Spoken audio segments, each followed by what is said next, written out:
நிகழ்ச்சியில் முதலாவதாக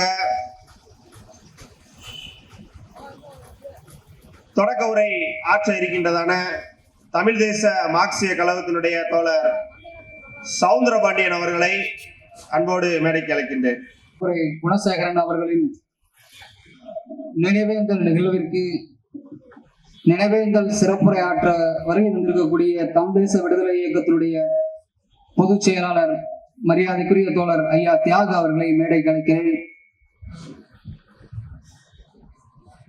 தமிழக மக்கள் முன்னணியினுடைய தமிழ் தேச மக்கள் முன்னணியுடைய தலைவர் தோழர் மீதா பாண்டியன் அவர்களை மேடைக்கு அழைக்கிறேன்.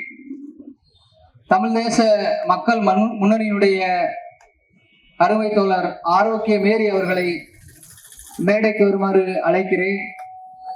ஐயா இரும்பறை குணசேகரன் அவர்களின் உற்ற துணையாக இருந்த அம்மா கலைமதி குணசேகரன் அவர்களை மேடைக்கு அழைக்கிறேன்.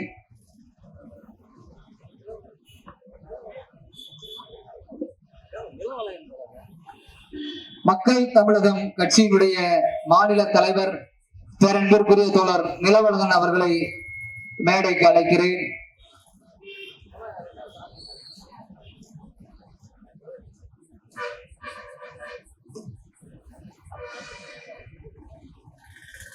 ஐயா இரும்பறை குணசேகரன் அவர்களின் 27ஆம் ஆண்டு நினைவேந்தல் பொதுக்கூட்டம் என்பது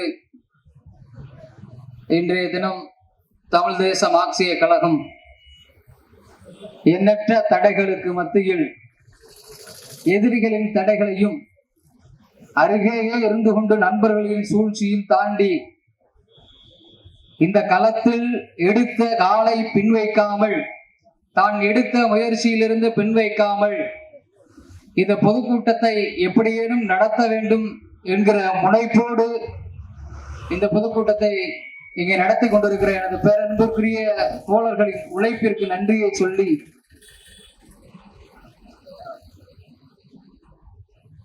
ஐயா அவர்களின் நினைவை பல்வேறு அமைப்புகள் பல்வேறு சூழ்நிலைகளில் கொண்டாடி கொண்டிருக்கிறார்கள். பல அமைப்புகள் தங்கள் ஆதர்ச நாயகனாக கூட வைத்திருக்கிறார்கள். அவர்களின் பெயரை சொல்லி கூட பல்வேறு அமைப்புகள் தேனி மண்ணில் முளைத்திருக்கிறது. அது ஏன் தமிழ் தேச மார்க்சிய கழகம் ஐயா இரும்பறை குணசேகரன் அவர்களை கொண்டாடுகிறது என்று சொன்னால், ஏதோ தோழர் மதியவன் இரும்பறை அவர்களின் தந்தை என்பதற்காக அல்லவோ, தோழர் கதிரவன் இரும்பறை அவர்களின் தந்தை என்பதற்காகவோ, அவர்களுக்கும் எங்களுக்கும் மிக நீண்ட நட்பு இருக்கிறது என்பதற்காகவோ அல்ல. தோழர் இரும்பறையை தமிழ் தேச மார்க்சிய கழகம் ஆதர்ச நாயகனாக வழிகாட்டியாக அவருடைய நினைவை போற்றுகிற விதத்தில், அவரிடத்திலிருந்து கற்றுக்கொள்ளுகிற விதத்தில், அவருடைய கொள்கை கோட்பாடுகளுக்கு பாத்திரமாக இந்த மக்களிடத்திலே இருக்கக்கூடிய தேவையை கொண்டு சேர்க்கிற விதத்தில் தான் ஐயா இரும்பறை குணசேகரன் அவர்களுடைய நினைவேந்தல் நிகழ்வை தமிழ் தேச மார்க்சிய கழகம் ஒருங்கிணைத்திருக்கிறது. இந்த நிகழ்வில் பங்கெடுத்துக் கொண்டிருக்கக்கூடிய ஏனைய பிற அமைப்பிலிருந்து வந்திருக்கக்கூடிய பல்வேறு அமைப்புகளில் இருந்து எண்ணற்ற தோழர்கள் இங்கே பங்கெடுத்துக் கொண்டிருக்கிறார்கள். நான் அவர்களின் ஒவ்வொரு பெயராக கணக்கிட்டு இங்கே சொல்ல முடியாததற்காக வருத்தப்படுகிறேன். பல்வேறு அமைப்புகளில் இருந்தும் இங்கு வந்து இந்த நிகழ்விலே பங்கேற்றுக் கொண்டிருக்கக்கூடிய அனைத்து தோழர்களுக்கும் எனது மாலை நேர புரட்சிகர வணக்கத்தை சொல்லி எனது தொடக்க உரையை தொடங்குகிறேன். எனது அருமை பெரியோர்களே, கடந்த 31ஆம் தேதி இந்த தேதியில் இந்த மண்ணுக்காக மக்களுக்காக எண்ணற்ற நாட்கள் தன் நாட்களை செலவிட்ட ஐயா இரும்பறை குணசேகரன் அவர்களின் நினைவேந்தல் நிகழ்வை நடத்த கோரி தேனி மாவட்டம் தேனி நகர் காவல் நிலையத்திலே ஒரு அனுமதிக்கான மனுவை கொடுத்தோம். காவல்துறை அதை வாங்கி வைத்துக் கொண்டு பொதுக்கூட்டம் எல்லாம் எப்படி அனுமதிப்பது, வேண்டுமென்றால் ஏதேனும் ஒரு அரங்க கூட்டத்தில் நடத்தி கொள்ளுங்கள் என்று சொன்னார். தோழர்கள், இப்போது நாம் ஒரு 200-300 பேர் இங்கே கூடியிருக்கிறோம் அல்லவா? இந்த 200-300 பேர் கூடுறதுனால என்ன ஆயிடுச்சுன்னா, இப்ப தேனி மாவட்டத்தில் ஆங்காங்கே குண்டுவெடிப்பு நிகழ்ந்து, பல்வேறு துப்பாக்கி சூடு நிகழ்ந்து, காவல் நிலையங்கள் சூறையாடப்பட்டு, தமிழக அரசை எப்படி கலைக்கலாம் என்று மத்தியில் இருக்கக்கூடிய நரேந்திர மோடி ராணுவத்தை அனுப்பி கொண்டிருக்கிறாராம். அந்த அளவிற்கு பலம் வாய்ந்த அமைப்பு என்று எவனுக்கு தெரிகிறதோ இல்லையோ, உடனிருப்பவனுக்கு தெரிகிறதோ இல்லையோ, எதிரில் இருப்பவனுக்கு தெரிகிறதோ இல்லையோ, தமிழ்நாடு காவல்துறைக்கு தெரிகிறது. தமிழ் தேச மார்க்சிய கழகம் ஏதோ ஒரு 15 பேர் 20 பேர் வருகிறார்கள், போகிறார்கள், முழக்கமிடுகிறார்கள், வம்பாக போராட்டம் நடத்துகிறார்கள் என்றெல்லாம் நீங்கள் எண்ணிக்கொண்டிருக்கிறீர்கள். தமிழ்நாட்டில் நீங்கள் என்ன சொல்கிறீர்கள்? ஜனநாயகம், சமூக நீதி, எடப்பாடியின் ஆட்சியிலே இங்கே ஜனநாயக உரிமை பறிக்கப்படுகிறது, பொதுக்கூட்டங்கள் நடத்த முடியவில்லை, எதிர்கட்சிகளின் உரிமை பறிக்கப்படுகிறது என்று சொல்லி சட்டையை கிழித்து விட்டு சட்டசபையில் ஓடி வந்த தமிழகத்தினுடைய முதலமைச்சரே ஒரு நினைவேந்தல் கூட்டத்தை ஒரு ஓரத்தில் அவர் கடந்த காலங்களில் அவர் வாழ்ந்த காலத்தில் என்னென்ன பணியை மேற்கொண்டார், எதற்காக நாம் இருமுறையை கொண்டாடுகிறோம், ஏன் இத்தனை ஆண்டுகள் நாம் இருமுறையை கொண்டாடவில்லை, பல்வேறு அமைப்புகள் இருமுறையை கொண்டாடுவதற்கும் தமிழ் தேச மார்க்சிய கழகம் இருமுறையை கொண்டாடுவதற்கும் என்ன காரணம்? ஏன் இந்த காவல்துறையும் தமிழ்நாடு அரசும் தேனி மாவட்டத்தில் இருக்கக்கூடிய காவல் கண்காணிப்பாளரும் தமிழ் தேசிய மார்க்சிய கழகத்தை கண்டு உங்களுக்கு இத்தனை பெரிய பயம் ஏன் வருகிறது என்று சொன்னால், எனது அருமை தோழர்களே, ஐயா இருமுறை குணசேகரன் அவர்களை எல்லா அமைப்புகளும் அல்லது மற்ற தோழர்களும் பார்க்கிற பார்வையில் ஏதோ ஒரு குறுகிய வட்டத்திற்குள் சிகப்பு பச்சை கொடியை கட்டிக்கொண்டு நமது சமூகத்தின் தலைவர் ஐயா இருமுறை நினைவேந்தல் கூட்டம் நடைபெறுகிறது, தேவேந்திர குலவேளாளர் சமூகமே திரண்டு வா அல்லது பட்டியல் சமூகமே திரண்டு வா என்று சொன்னால், இந்த தேனி நகரத்தில் பொதுக்கூட்டம் நடத்துவதற்கு இங்கிருந்து நேரு சிலை வரையில் நீங்கள் எவ்வளவு இடம் கொடுத்தாலும் பத்தாது. ஆனால் அப்படி ஒரு அடையாளத்தை தான் வாழ்ந்த காலத்தில் தான் கொண்டிருந்த கொள்கையில் என்றைக்கும் இருமுறை குணசேகரன் அவர்கள் கொண்டதில்லை.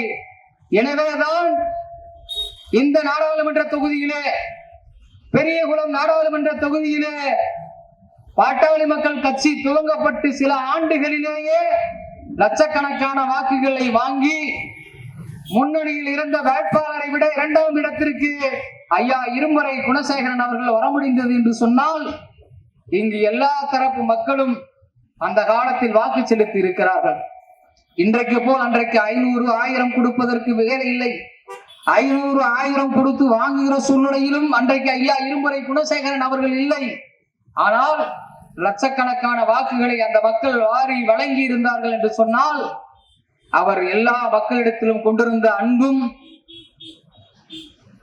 பொதுவுடைமை கொள்கையும் அவரை இன்றைக்கு தமிழ் தேச மார்க்சிய கழகத்தின் கொள்கையை ஆசானாக கொண்டு வந்து இங்கே சேர்த்தது. அவரோடு பணியாற்றிய பல்வேறு தோழர்கள் அவருடைய நினைவுகளை இங்கே சொல்வார்கள். இங்கே நாம் சொல்ல வேண்டியது என்ன என்று சொன்னால், நாம் இருமுறை குணசேகரன் ஐயா அவர்களை கொண்டாட வேண்டிய காரணத்தை பொதுவெளிக்கு சொல்ல வேண்டியிருக்கிறது என்பதற்காகத்தான் நாம் இங்கே இப்படி ஒரு கூட்டத்தை ஏற்பாடு செய்து இன்றைய தேவையாக அவசியமாக இந்திய அதிகாரத்தால் தமிழகத்தின் அதிகாரம், தமிழகத்தின் அதிகாரம் இந்திய குமுகிய அதிகாரத்தால் பறிக்கப்பட்டு கொண்டிருக்கிறது. ஒரு மைய குவிப்பிலே தமிழகத்தின் உரிமைகள் பறிபோய் கொண்டிருக்கின்றன, அதன் இறைமை பறிக்கப்பட்டிருக்கிறது, ஒரு இனம் வீழ்த்தப்பட்டிருக்கிறது. அந்த இனம் சாதிகளாக பல்வேறு உட்பிரிவுகளாக பிரிந்து பன்ம படிமானங்களாக கிடைக்கிறது. இப்படிப்பட்ட இந்த சூழ்நிலையில் தமிழ்நாட்டில் தமிழ் தேசம் பேசக்கூடிய பல்வேறு அமைப்புகள் எண்ணிக்கையில் எடுத்தால் ஆயிரக்கணக்கில் லட்சக்கணக்கில் வந்து கொண்டிருக்கும். தமிழ் தேச மார்க்சிய கழகம் மற்றும் ஒரு தமிழ் தேச இயக்கம் அல்ல, இது மாற்று தமிழ் தேச இயக்கம். இது வெறுமனே குடிவெளி தேசியத்தை சொல்லி சாதியாய் திரளு, அணியாய் திரளு, பிறப்பு இடமாய் திரளு என்று சொல்கிற அமைப்பு அல்ல. இந்த சமூகத்தின் பிற்போக்குத்தனங்களை அது புரட்சிகரமாக வளர்கிற போதே அதன் விழுமியங்கள் கட்டமைக்கப்பட்டு இந்த தேசம் உருவாகிற போதே அது சாதி ஒழிந்த தேசமாக, வர்க்கம் ஒழிந்த தேசமாக, ஒரு இறைமை உள்ள தேசமாக, எல்லா உரிமைகளையும் கொண்டிருக்கிற தேசமாக, எல்லா மக்களுக்குமான தேசமாக வளர வேண்டும் என்கிற கொள்கை முழக்கங்களை கொண்டதுதான் தமிழ் தேசிய மார்க்சிய கழகம். அதனால் தான் என்னவோ தெரியவில்லை, எதிரிகள் எப்போதும் நமக்கு எதிர்நிலை இருப்பார்கள். காவல்துறையின் வடிவிலே, தமிழக முதலமைச்சரின் வடிவிலே, திமுகவின் வடிவிலே, அதிமுகவின் வடிவிலே, சங்கிகளின் வடிவிலே இருப்பார்கள். ஆனால் தமிழ் தேச மார்க்சிய கழகம் சற்று வித்தியாசமாக என்ன செய்து கொண்டிருக்கிறது என்று சொன்னால், அது கூட இருக்கிற தோழமை இயக்கங்களையும் அச்சப்படுத்திக் கொண்டிருக்கிறது. ஏனென்று சொன்னால், அவர்களையும் தவறு செய்ய விடாமல், அவர்களையும் சுயசாதி பெருமையை பேச விடாமல், நீங்கள் பொதுமை என்று பேசினால் அந்த கொள்கைக்கு முரணாக செயல்படக்கூடாது என்கிற நிர்பந்தத்தை இன்றைக்கு தமிழ் தேசிய மார்க்சிய கழகம் தேனி மண்ணில் ஏற்படுத்திக் கொண்டிருக்கிறது. இதுதான் இந்த அரசாங்கத்திற்கு அச்சுறுத்தலாக இருக்கிறது.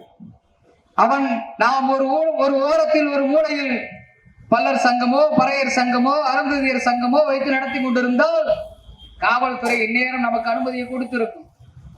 அல்லது அவர்கள் சொல்லுகிற வேலையெல்லாம் கேட்டுக்கொண்டு, ஐயா இந்த பிரச்சனையை முடித்து விட்டால் நீங்கள் சொல்லுகிற பிரச்சனையெல்லாம் நான் சொல்லுகிறபடி செய்வேன், நீங்கள் எனக்கு அனுமதி கொடுத்தால், ஐயா அடுத்தடுத்து எந்த நிகழ்ச்சியில யாரையாவது போலீஸ் போட்டு அடிச்சா கூட, 4 பேரை தூக்கி போட்டு மிதிச்சா கூட, அத்துமீறல ஈடுபட்டா கூட அதெல்லாம் நான் கேட்க மாட்டேன், எனக்கு எப்படியாவது பெர்மிஷன் கொடு அப்படின்னு கேட்கிற அமைப்பு இல்ல தமிழ் தேச மார்க்சிய கழகம். நீ அனுமதி கொடுக்கவில்லை என்று சொன்னால், அனுமதி பெறுவதற்கு எங்கே தட்டினால் அனுமதியை பெற முடியுமோ அங்கே தட்டி அனுமதியை பெற்றுவிட்டு வந்து எடுத்த முயற்சியில் இருந்து பின்வாங்காமல் அந்த நிகழ்வை நடத்துவோம். நீங்கள் அச்சுறுத்தி பார்ப்பதற்கு தமிழ் தேச மார்க்சிய கழகம் ஒன்றும் அது எலிக்குஞ்சல்ல, புலிகளின் வாரிசு. அது யாருக்கும் அஞ்சி உங்கள் காவல்துறையும் லத்திக்கும் பயப்படுகிற பல்வேறு அமைப்புகள் இந்த நாட்டிலே இருக்கலாம், அல்லது இந்த தேனி மாவட்டத்தில் இருக்கலாம். நீங்கள் சொல்லுகிற அளவில், ஐயா இந்த பிரச்சனையை வந்து முடித்து கொடுத்து விட்டு போ என்று சொல்லுகிற அளவில் கூட உங்களுக்கு அமைப்பில் தொடர்பு இருக்கலாம். ஆனால் நாங்கள் அப்படி இல்லை. நீங்கள் எங்களிடத்தில் பேரம் பேசி பார்ப்பதற்கு வேலையே இல்லை. இவர்களை எப்படியாவது பேசி நான் உனக்கு அதை தந்து விடுகிறேன், இதை தந்து விடுகிறேன் என்று சொன்னால் இறங்கி வந்து விடுவார்களோ, அல்லது ஏதேனும் பிரச்சனைகள் அவர்களுக்கு உதவி செய்கிற விதமாக செய்து கொண்டால் அவர்கள் நமக்கு இறங்கி வந்து விடுவார்களோ என்று நினைக்கிறார். தமிழ்நாட்டில் எங்கேயும் என்கவுண்டர் நடந்து விட்டால் ரவுடிகள் என்கவுண்டர் தானே, இதில் அவர்கள் தலையிட மாட்டார்கள் என்று நினைக்கிறார்கள். தமிழக காவல்துறையே ஒன்றை எழுதி வைத்துக் கொள்ளுங்கள். தமிழ் தேச மார்க்சிய கழகம் மனித உரிமை செயல்பாட்டிலும் முன்னணியில் இருக்கிறது. காவல் சித்திரவதைக்கு எதிரான கூட்டு இயக்கத்தையும் தேனி மண்ணிலே செயல்படுத்திக் கொண்டிருக்கிறது. நீங்கள் எங்களின் பார்வையிலிருந்து தப்பித்து விடலாம், அல்லது எங்களை மிரட்டி பார்க்கலாம், அச்சுறுத்தி பார்க்கலாம் என்று நினைத்தால் உங்கள் கனவுகள் தவிடுபடியாகவே தவிர தமிழ் தேச மார்க்சிய கழகம் ஒருபோதும் அஞ்சாது. 23 வழக்குகளை இந்த ஒரே ஆண்டில் உங்கள் காவல்துறை பதிவு செய்திருக்கிற இந்த மாவட்டத்தில் சாரமான, காத்திரமான எளிய மக்களின் உரிமைகளுக்காக இப்படி ஒரு போராட்டத்தை நடத்திய அமைப்பு 90களுக்கு பின்னால் இந்த மாவட்டத்தில் தமிழ் தேசிய மார்க்சிய கழகம் மட்டும்தான் முன்னணியில் இருக்கிறது. யாராவது இல்லை என்று மறுக்க முடியுமா? கூட இருக்கிற பல்வேறு அமைப்புகளை சார்ந்தவர்கள் தோழர்கள் கூட அவ்வாறு சொல்ல முடியுமா? இன்றைக்கு நிலைமை அப்படி இல்லை. அவர்களால் அந்த பிரச்சனையை சரி செய்ய முடியாது என்று தெரிந்திருந்தால் கூட ஓரமாக ஒதுக்கி கொண்டு அதோ போ தமிழ் தேச மார்க்சிய கழகத்தின் தோழர்கள் வருகிறார்கள், நீ இருக்கிற வம்புக்கு அவர்கள் தான் சாத்தியப்படுவார்கள் என்று சொல்லிக்கொண்டு நைசாக நழுவுகிற வேலையை செய்தால் கூட இன்றைக்கு தமிழ் தேசிய மார்க்சிய கழகம் அதெல்லாம் கடந்து கொண்டிருக்கிறது. தேனி மாவட்டத்தில் இருக்கக்கூடிய தேனி காவல் நிலைய காவல் கண்காணிப்பாளர் அவர்கள் போதை ஒழிப்பிற்காக பெரிய விருதை வென்றிருந்திருக்கிறார். எல்லோருக்கும் மகிழ்ச்சி. ஆனா உள்ளபடியே போதை ஒழிப்பை செய்துவிட்டு அவர் விருது வென்று வந்திருக்க வேண்டும். நேற்றைய தினம் ஒரு மிகப்பெரிய சம்பவம் நடந்தது. நகைச்சுவையாக நானும் தோழர் மதியவன் அவர்களும் சொல்லிக் கொண்டு வந்தோம்.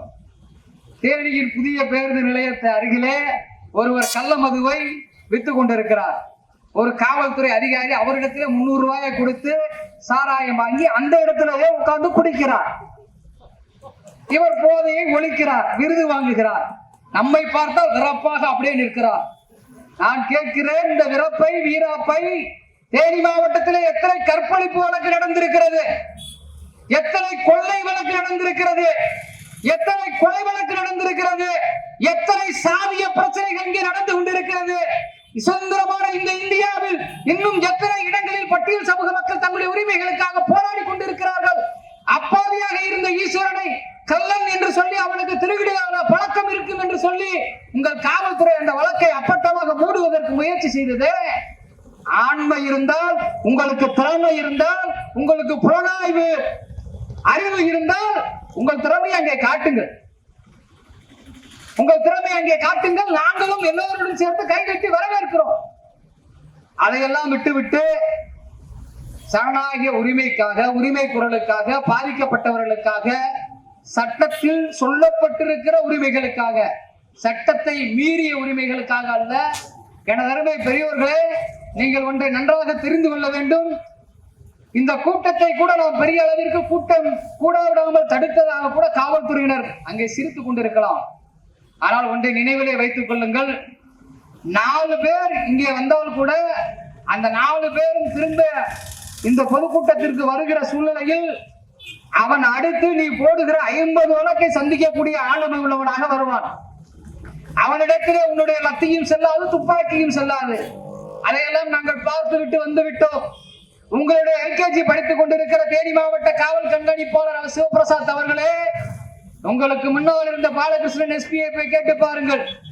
உங்களுக்கு முன்னால் இந்த மாவட்டத்தில் ஐஜியா இருந்த அஸ்ராகார்க்கை போய் கேட்டுக் கொள்ளுங்கள். இந்த மாவட்டத்தில் இருந்த ஐஜி சுதாகரன் அவர்களை கேட்டுக் கொள்ளுங்கள். எங்களிடத்திலே உங்கள் சம்பத்தை எல்லாம் காட்டுவதற்கு முயற்சி செய்யாதீர்கள். உங்கள் மூஞ்சியை திருப்புகிற வேலையெல்லாம் நீங்கள் வேறு எங்கேயாவது காட்டுங்கள். காட்ட வேண்டிய இடம் நிறைய இருக்கிறது, ஆனால் நீங்கள் காட்ட மறுக்கிறீர்கள். ஓடி ஒளிந்து கொள்கிறீர்கள். ஐயோ, தங்க தமிழ் சொல்லி வந்துருவாரு, இந்த வழக்குல எப்படி எஃப்ஐஆர் போடுறது, ஐயோ. அடுத்து வந்து ஏடிஎம்கே வந்துட்டா ஓபிஎஸ்ல இருந்து அவர் சொந்தக்காரன் வந்துருவானே. ஓபிஎஸ் மகேகணத்துல விலங்கு செத்து கிடந்துச்சுன்னா, ஆனா நம்ம ஓபிஎஸ் மேல வழக்கு போட மாட்டோம். நம்ம யார் மேல வழக்கு போடுவோம்னா, ஆடு மேய்ச்சிக்கிட்டு இருந்தேன் அந்த பக்கம் போனேன், அவன் அவுட்ட வச்சான், அவன்கிட்ட வெடி குண்டு இருந்துச்சு, அப்படிலாம் நம்ம வழக்கு போடுவோம்ல. அங்கெல்லாம் போய் அப்படி நெஞ்ச நிமித்தி, ஐயா ஓபிஎஸ் மகனே, நீ இப்படி ஒரு விலங்க சாக வச்சுட்டியே, உன் மேல நான் இப்படி ஒரு வழக்க போடுவேன் என்று போடு பார்ப்போம்.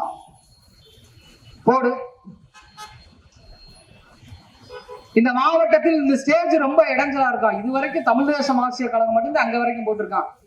இந்த ரோட அடைச்சுக்கிட்டு இங்க இருந்து நேரு சில வரைக்கும் கூட்டம் நடந்ததெல்லாம் நாங்க பார்த்திருக்கிறோம். கரை வேட்டியை கட்டிக்கிட்டு பேரிகாரை தூக்கி போட்டு எத்தி உதைக்கிறவனெல்லாம் உங்க போலீஸ் ஓரமா நின்று வேடிக்கை பார்க்கறதெல்லாம் நாங்க பார்த்திருக்கோம். அவன் சட்டையை பிடிச்சிருக்கிறதுக்கு நீ சத்தம் இல்லாம போறதெல்லாம் நாங்க பார்த்திருக்கிறோம். ஆக உன்னுடைய உரிமைக்காக, உனக்கு சங்கம் வேண்டும் என்று சொல்வதற்காக, உனக்கு பணிச்சுமை குறைய வேண்டும் என்று சொல்லக்கூடிய கொள்கை சித்தாந்தத்தை அடிப்படையாக கொண்டிருக்கிற அமைப்பை ஒடுக்குவதால் அல்லது அரசு சொல்வதை கேட்பதால் என்ன பயன்? ஒரு பயனும் இல்லை. ஆக நம்முடைய காவல்துறை அப்படியெல்லாம் நினைத்துக் கொண்டு வம்புக்கு செய்கிற வேலையை இனி இந்த மாவட்டத்தில் செய்யக்கூடாது. அப்படி செய்தால் அப்புறம் அதற்கான விளைவுகளை நாம் சொல்வதற்கு இல்லை, நீங்கள் சந்தித்துத்தான் ஆக வேண்டும். ஏற்கனவே பெரியகுளம் டிஎஸ்பி பெரியகுளம் கலவர வழக்கில் அப்பப்போ ஸ்டேட்டஸ் பார்த்துக்கிட்டு இருக்க அந்த அம்மா இப்போதான் நம்ம கோபால் உள்ள போயிருக்காரு. அடுத்து கூடி சீக்கிரம் உள்ள போறதுக்கு தேனி டிஎஸ்பி ரெடியா இருக்காரு. அடுத்து கஞ்சா வழக்கில் போய் கேஸ் போட்ட நம்ம தேனி இன்ஸ்பெக்டர் கண்மணி, தேனி எஸ்ஐ பாண்டியம்மா எல்லாரும் கூடி சீக்கிரம் வரிசையா எல்லாம் உள்ள போக வேண்டிய காலம் வரும். ஒவ்வொருத்தரா அப்படியே ரெடி ஆயிட்டீங்க. அப்படியே நாங்க எப்படி வரிசையா போய் அப்படியே இந்த பக்கமா போய் அந்த பக்கமா வந்து ஒரு 25 வழக்கம் வாங்குறோமோ, அந்த மாதிரி நம்ம போலீஸ் 125 வழக்குக்கு அப்படியே கோர்ட்டு பக்கம் வந்துட்டு போக வேண்டிய சூழ்நிலை வரும் சொல்லிக்கிட்டு, ஐயாவினுடைய இந்த நினைவேந்தல் கூட்டத்தில் நிறைய கருத்துக்களை தோழர்கள் பகிர்ந்து கொண்டிருக்கிறார்கள். சூழ்நிலை கருதி ஐயா அவர்கள் பேச வேண்டும் என்பதற்காக நான் எனது உரையை முடித்துக் கொண்டு கிளம்புகிறேன். நீங்கள் ஒடுக்குமுறையை ஏவினால் அஞ்சி ஓடுகிற அமைப்பல்ல தமிழ் தேச மார்க்சிய கழகம்.